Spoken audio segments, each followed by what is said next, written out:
Good morning. Today is Friday, November 21st, 2025. My name is Terry Morgan. We are here to practice Wudang Qigong. This is the advanced section, the advanced class. Today we're going to focus a little bit more on this idea of clarity in movement, what we're doing, and the history of how that movement happens, how it comes together, what we're doing. That part of history is part the art and part the teacher. If you haven't seen the movement, it's difficult to do some things. If you have seen it, you may interpret it in one way or another, maybe correctly, maybe incorrectly. Depends on what you have learned and how you've learned. There are all sorts of considerations and opportunities as we're learning the movements. Once we've learned, we need to practice, right? How do we practice? What's the model for practice? The teacher, the person that we stood behind and followed, the movements that my students do reflect my movements. The movements that I do reflect movements from three different teachers. There's a couple more than three, but it's mostly three, one area and two other teachers. I studied dance in college. I got good at it. I was not a dance major, but I was good at it. I was too old.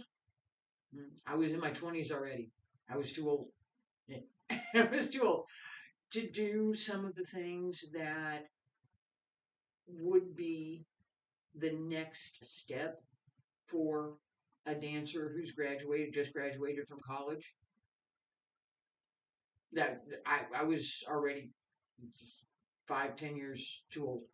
So the younger ladies, the younger men, that was fine. They were going to graduate. They'd be in their early 20s. I was in my late 20s, so they were going to be in their early 20s. That was good timing. Not for me.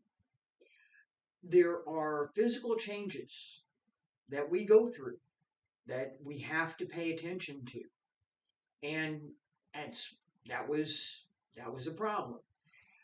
I looked for what else can I do, and I played sports. I looked at Tai Chi before I started college. I looked at Tai Chi again, and I started studying. At first, my movements were very dance-like. They were. As I developed my skill, as I began learning more about what I was doing, that changed. When I went to China, everything changed. That experience informs everything I do today. It should. and, and as I developed my skills, that experience, repeated experience over about 30 years, gives me a perspective that I would not have otherwise. That informs what I do in this class. It does. Today we're going to focus on those differences. I'm going to show it. We're going to show and tell. All right, feet about shoulder width apart. Wiggle the arms, wiggle the toes. Open the back, hands circle to the front, and back around to both sides. Up along the center line, and stretch out over the legs. Bend the knees. Roll up. And again, pay attention to the circle. Roll up again. One more time. Reach out.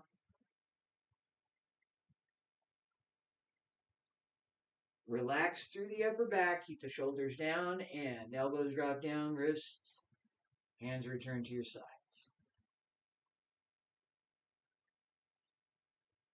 Why do I pay attention to particular things in this set? because it's what I learned and because it's what I'm doing. You think about it.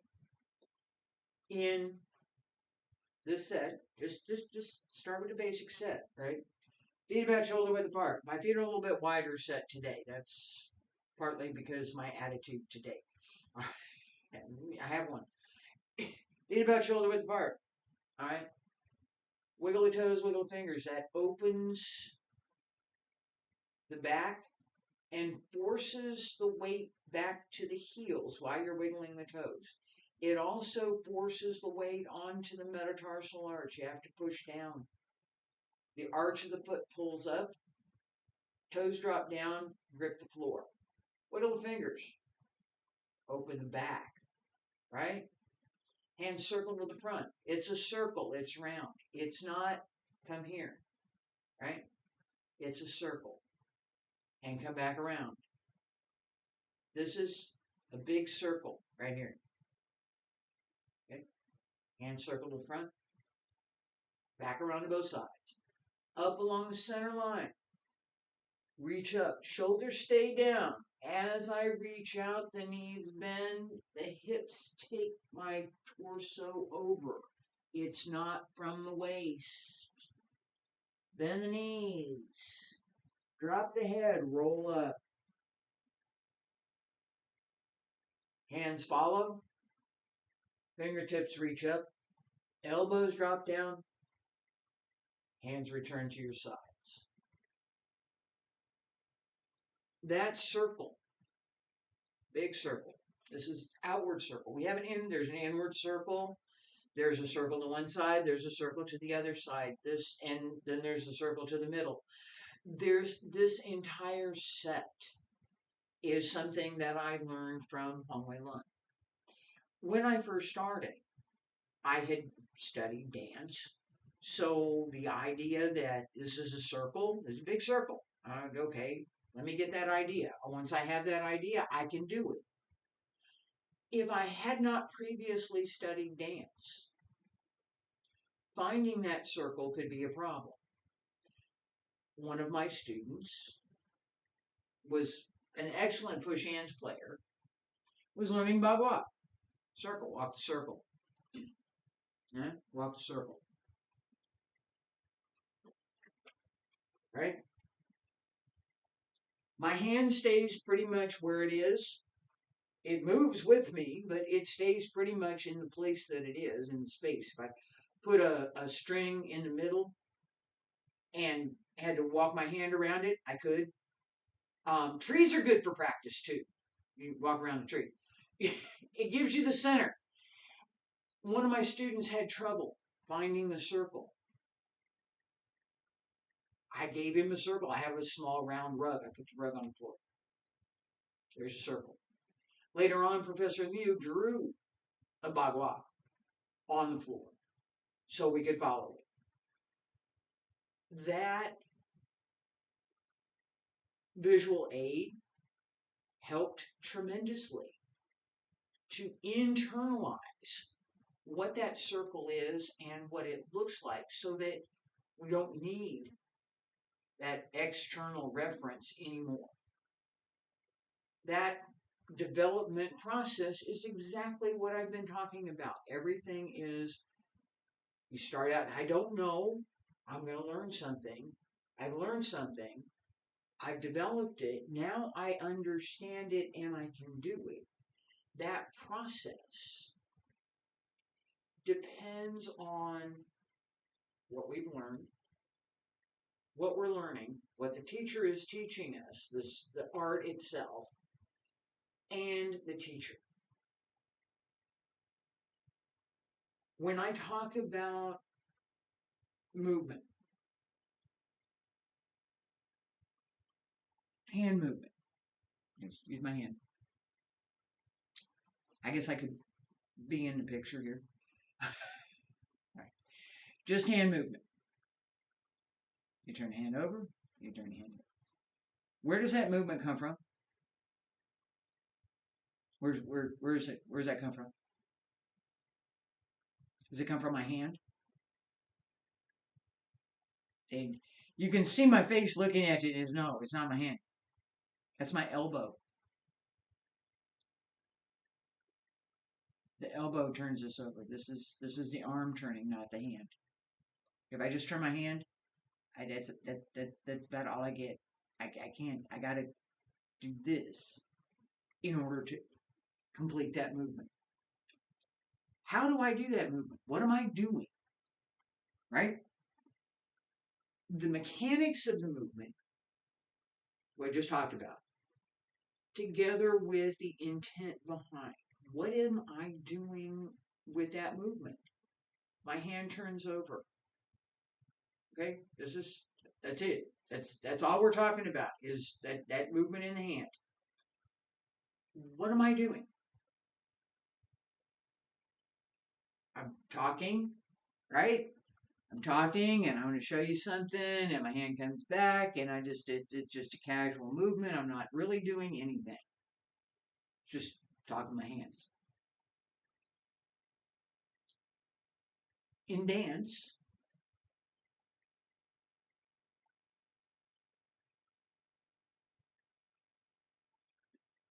fluid and light, right?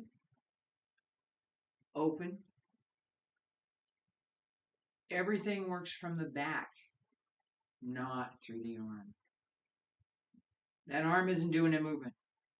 It's from the mid back and upper shoulder, the small muscles underneath the shoulder blade. That's where that comes from.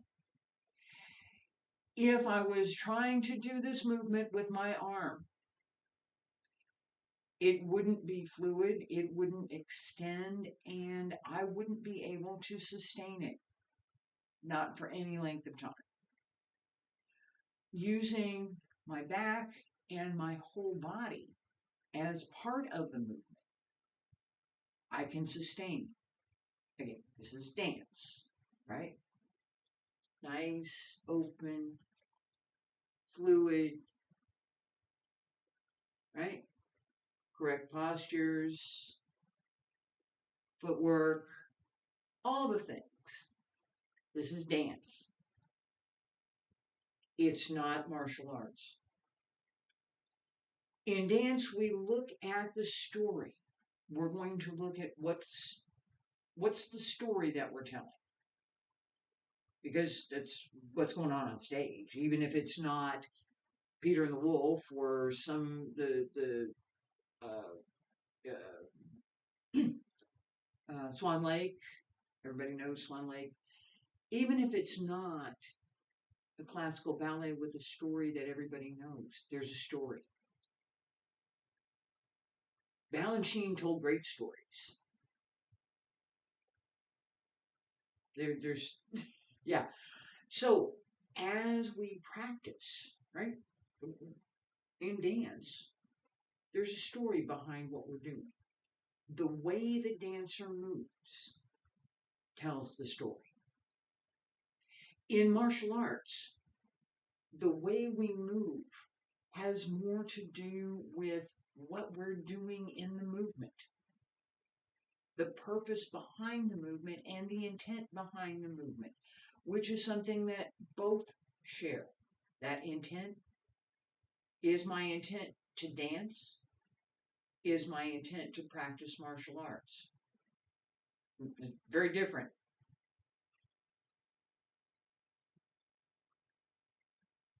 White crane spreads its wings.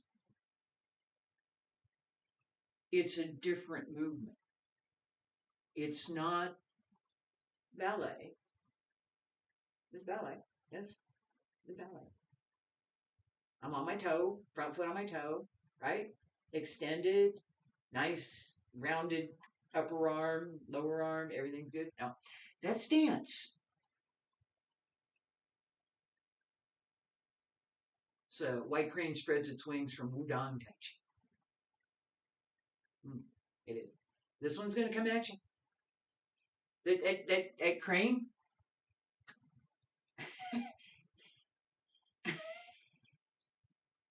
Right? It crane. Yeah, white crane.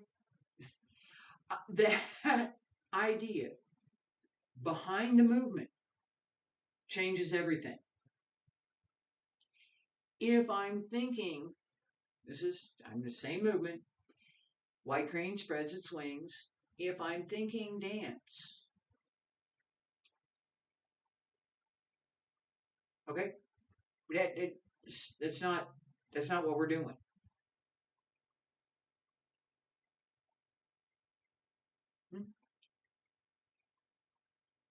The appearance is different by this much. The intent is completely different. And the way that I move into the posture is different. My expectation for what I'm going to do next is different. In Wudang Qigong, I'm going to use set 8, ward off, pull down, as the example, right? Nice, fluid, even movement. Well placed, centered, right? That, well, we're going to do this in just a minute. That idea is not dance. Dance.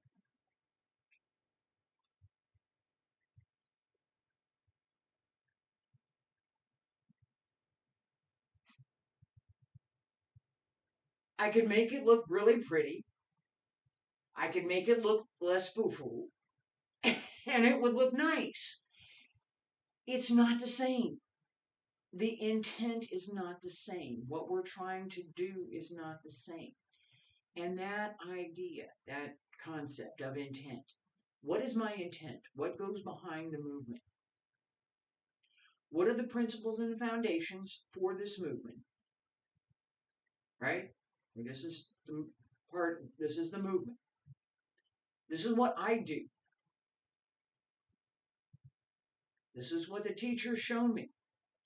In this case, I'm both the student and the teacher in some cases.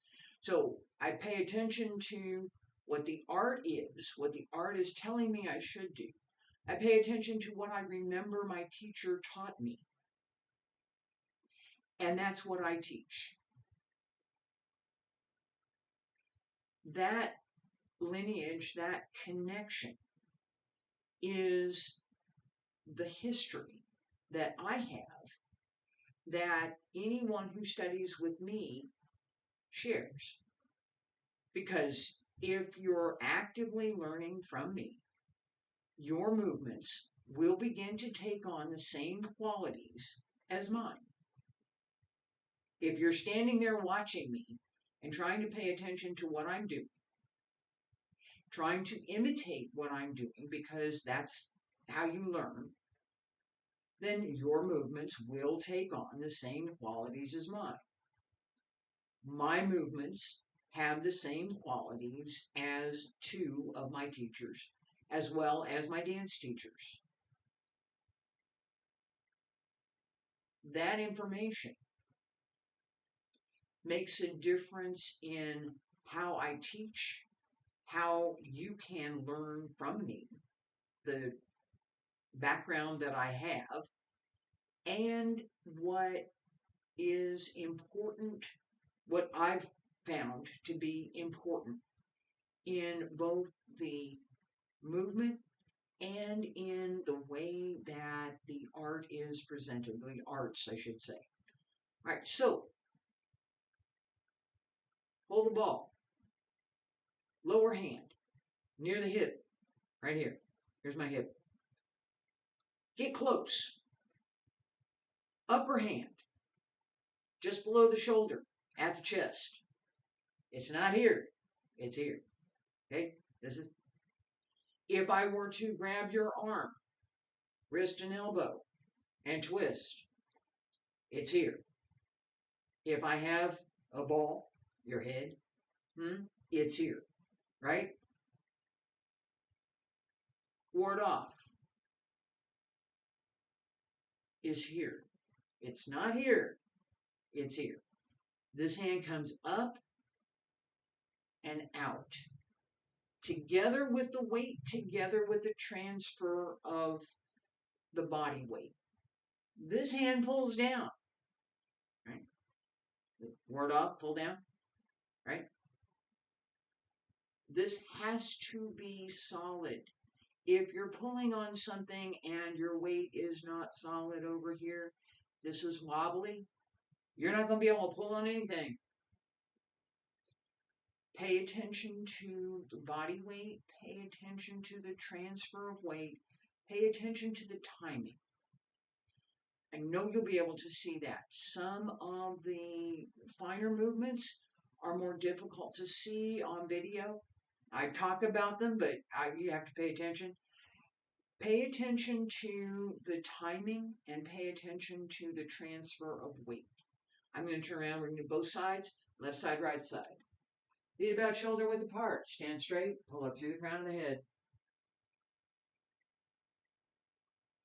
Relax the breath, relax the upper body. Open the shoulders. Breathe in. And breathe out. Breathe in, palms up. And breathe out. Press down. Bend the knees. Breathe in again. And breathe out.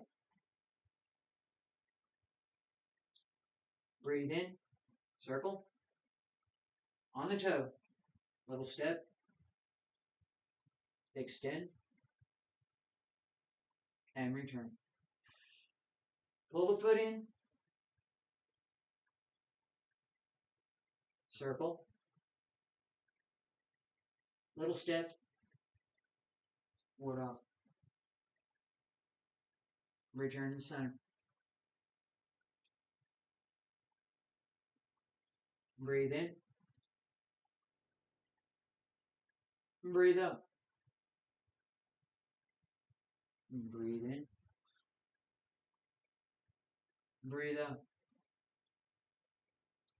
Breathe in. Breathe out. Breathe in. Breathe out. Breathe in. Breathe out. Breathe in. Breathe out. Breathe in. Extend. Pull down. Return to center.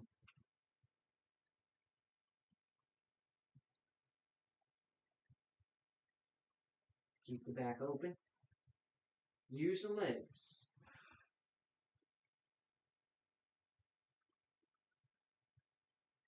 Pay attention to how you move.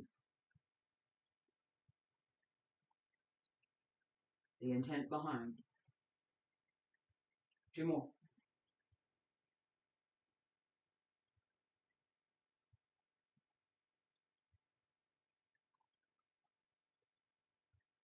Stay centered, even as you move through.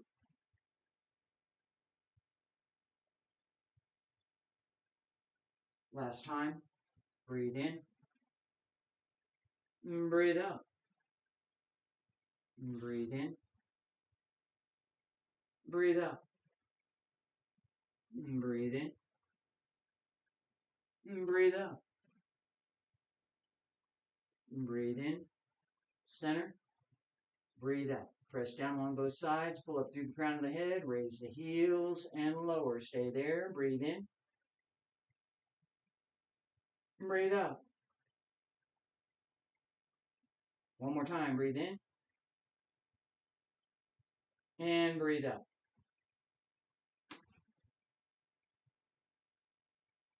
Each time I moved, my intent was to use the full force of the movement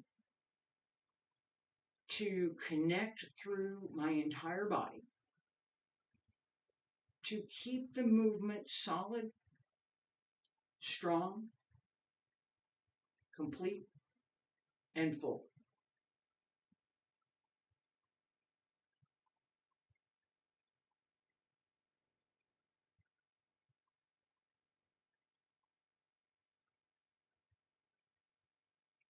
Breathe in. Breathe out. Breathe in. And breathe out. That connection through the movement with the breath. You can hear it in my voice, right? My voice drops down to tenor.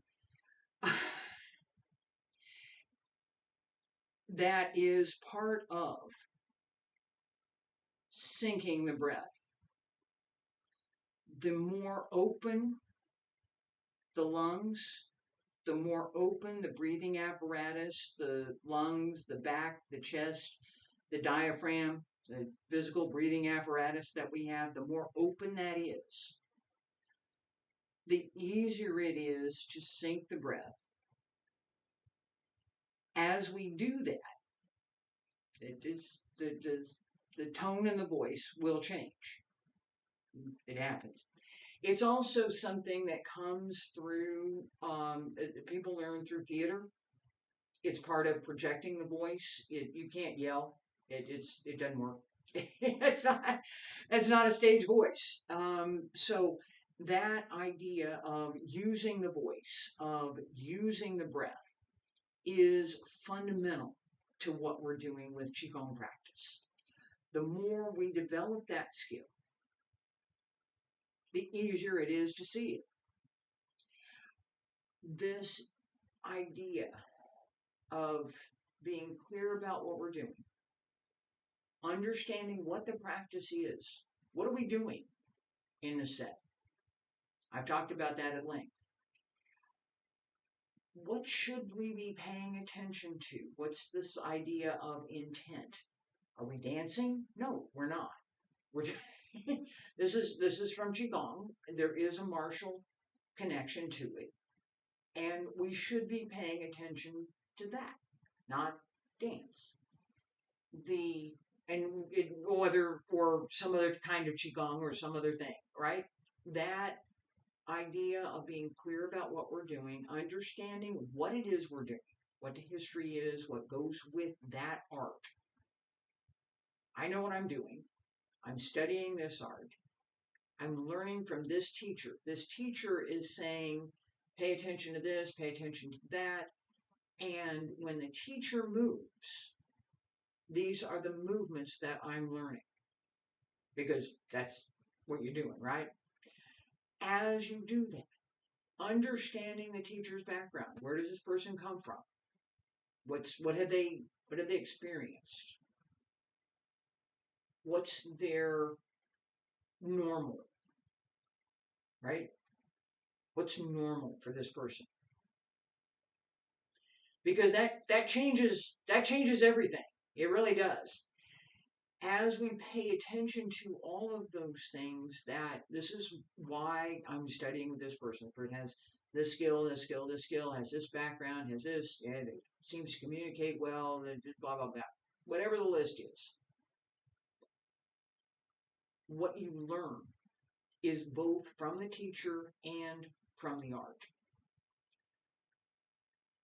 I carry with me what I've learned from practicing the art, from studying the art, from my teachers. And I will always have some element of my teacher's movements in the way that I move, in the dynamic that I have, in the way that I move.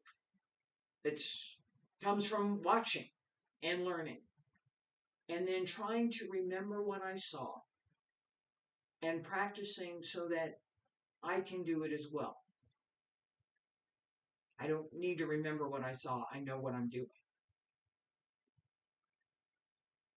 As we develop that, we develop a greater skill and a greater level of understanding of what we're doing. And for me, that's pretty much been the goal. I'm still learning. I'll be back tomorrow. Thank you.